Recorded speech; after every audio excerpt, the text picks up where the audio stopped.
各位網友大家好，今日我哋繼續我哋嘅養生保健系列，對呼吸系統的認識和維護保養。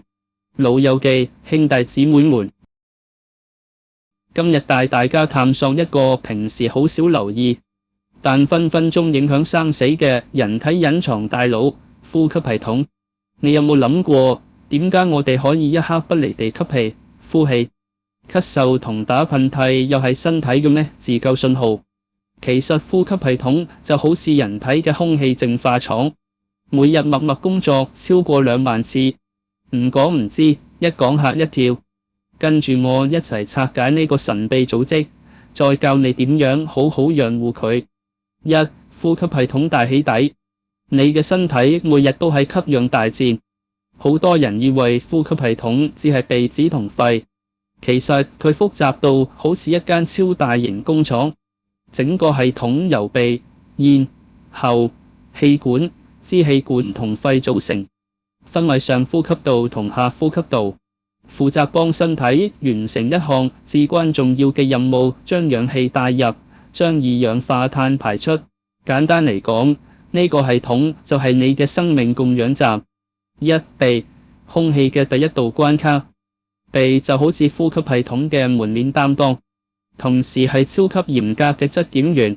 鼻毛負責過濾灰塵、花粉同異物，黏液可以黏住細菌，鼻黏膜仲會加熱同濕潤吸入嘅空氣。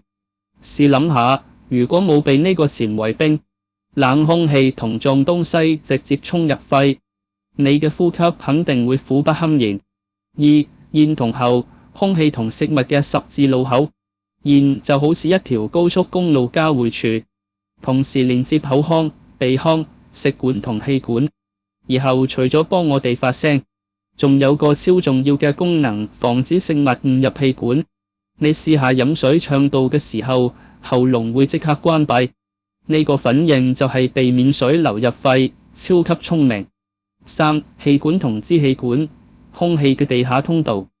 氣管就好似一棵倒轉嘅大樹，由主氣管不斷分支成細小嘅支氣管，最終連接肺泡。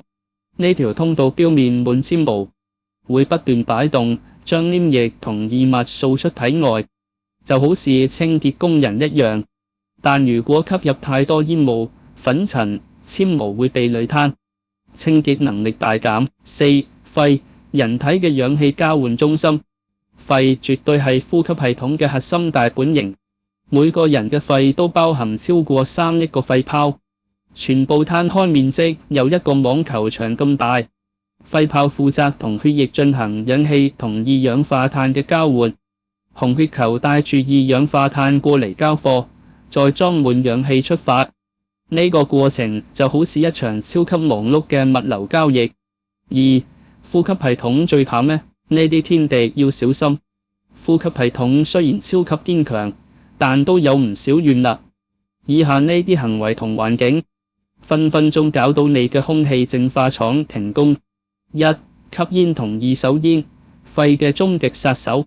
煙草入面嘅尼古丁、焦油同化學物質，會直接破壞肺泡同纖毛。試下望下長期吸煙者嘅肺，黑到好似炭一樣，真係恐怖。就算係二手煙，危害都唔細。所以千祈唔好喺屋企、公眾場所吸煙，唔好害埋身邊人。2. 空氣污染，隱形嘅呼吸殺手。霧霾、工廠廢氣、室內甲醛，呢啲污染物會刺激呼吸道，引發咳嗽、哮喘，甚至肺癌。好似香港有時空氣質素差， PM2.5 超標，出街唔戴口罩就好似直接吞灰塵。3. 寒冷乾燥，呼吸道嘅噩夢天氣。冷空氣同乾燥環境會令鼻黏膜同氣管收縮，降低防禦力。冬天好容易感冒、喉嚨痛，就係呢個原因。而且乾燥空氣仲會令痰液變黏稠，好難咳出嚟，超級難受。4. 不良生活習慣，慢性呼吸傷害。長期熬夜、缺乏運動，會令身體免疫力下降，呼吸系統自然變弱。飲食太油膩、重口味，容易生痰、堵塞呼吸道。仲有經常憋氣、壓抑咳嗽，其實都係喺虐待呼吸系統。3. 呼吸系統保養指南，學識呢幾招，呼吸順暢到飛起。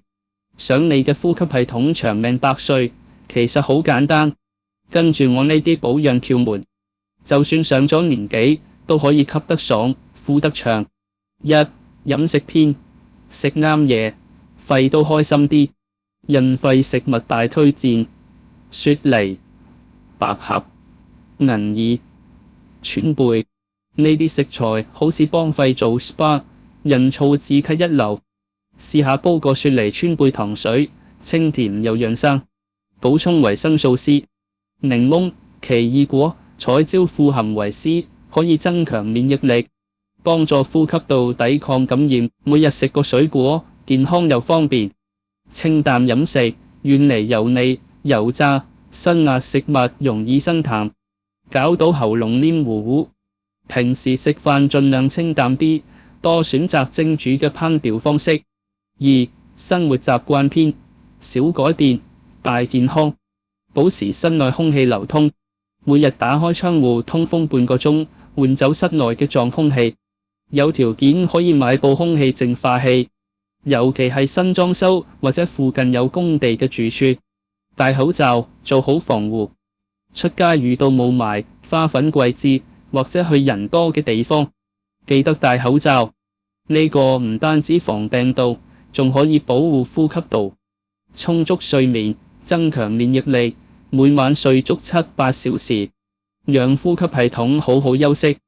瞓得好，身體自然強壯，少生病。3. 運動篇，動起身，呼吸更有力。深呼吸訓練，每日花5分鐘做腹式呼吸，慢慢吸氣，讓腹部膨脹，再緩慢呼氣，感覺將肺裏嘅空氣全部擠出嚟。呢個訓練可以增強肺功能，就好似幫肺健身。有氧運動，強化呼吸，跑步、游泳、騎單車，呢啲運動可以提高心肺耐力。試下每星期做3-4次，每次30分鐘，行樓梯都唔會氣喘喘。4. 其他小貼士，細節決定健康，保暖防寒。冬天出街戴圍巾、口罩，唔好俾冷空氣直接衝擊呼吸道。夏天吹冷氣唔好太凍，溫差太大容易感冒。咳嗽唔好忍，咳嗽其實係身體嘅自救反應，幫助排出異物同痰液。如果強行憋住，反而會令痰液回流，加重感染。4. 注意，出現呢啲症狀要快啲睇醫生。雖然大部分呼吸不適可以靠保養改善，但如果出現以下症狀，千祈唔好拖，即刻去睇醫生。持續咳嗽超過2，尤其係咳血痰，呼吸困難，行幾步就氣喘吁吁，發燒、喉嚨劇痛，食藥無效，長期鼻塞、流鼻涕，影響日常生活。健康無小事，及時求醫先係最穩陣嘅做法。結語：好好對待呼吸系統，日日都有清新人生。各位老友記，呼吸系統就好似你嘅生命搭檔，只要你對佢好，佢就會陪你行過每一日。快啲將呢篇文章分享俾身邊嘅親朋戚友，大家一齊學養生，做個呼吸自由嘅快樂人。如果有任何心得或者問題，歡迎喺評論區留言，我等住同你一齊傾偈。好，今日嘅分享就嚟到呢度。喜歡呢條片嘅朋友，請大家留言、點讚同分享。我哋下條片再見，拜拜。